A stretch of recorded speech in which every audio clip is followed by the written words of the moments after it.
Hi, and welcome to Kane's Top 5 Under 5, the five most important stories in cybersecurity for January 2024. Our first story is about the new rules for public companies from the SEC that became effective on December 18th, 2023. Eric Girding from the SEC provided clarification on these rules, emphasizing the overarching goal of this disclosure requirement is not to add to a company's compliance checklist and not to penalize companies for minor errors. The new rules hinge on a materiality standard that aligns with the Supreme Court's criteria and existing SEC rules, as detailed in Staff Accounting Bulletin 99. This approach is intended to ensure that disclosures focus on the substantial effects of major cybersecurity incidents, thus aiding investors in making informed decisions. If you've heard a CISO complaining that they didn't get a special definition of materiality, go tell them to read SAB 99.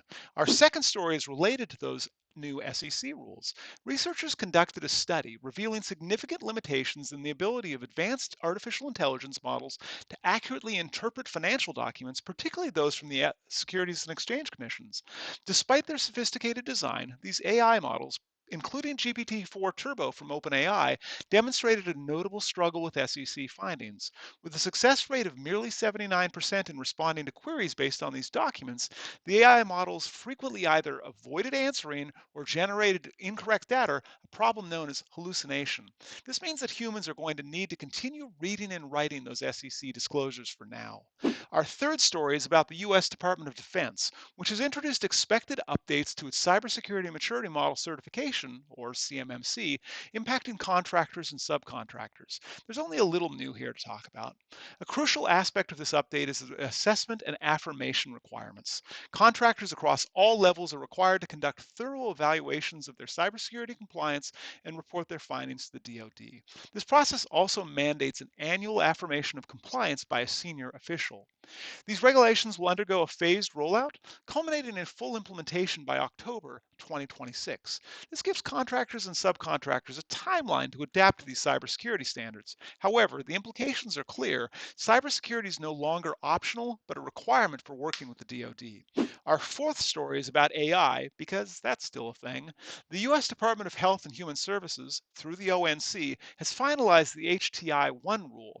This rule was initially proposed in April 2023, and it's the first major AI regulation in the United States. Key features of the rule include unprecedented transparency requirements for artificial intelligence and predictive algorithms within health IT.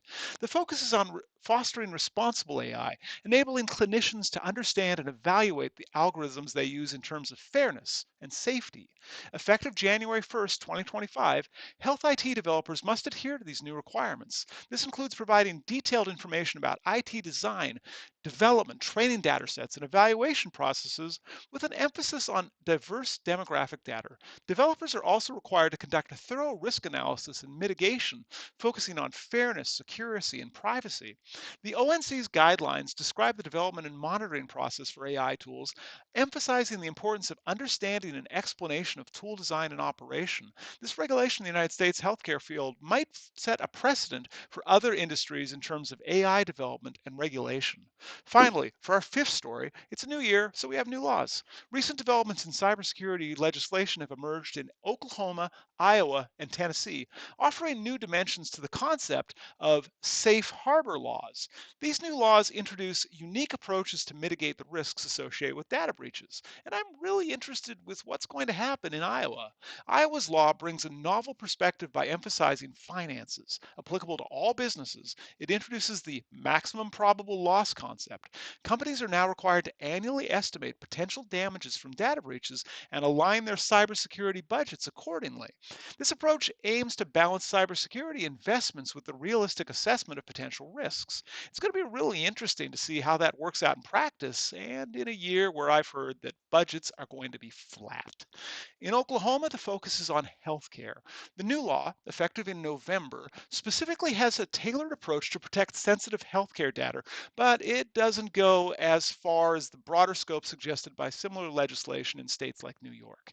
In Tennessee, they shift the focus to data privacy. Their new law sets forth guidelines on data management and usage, establishing an affirmative defense specifically for claims under this act.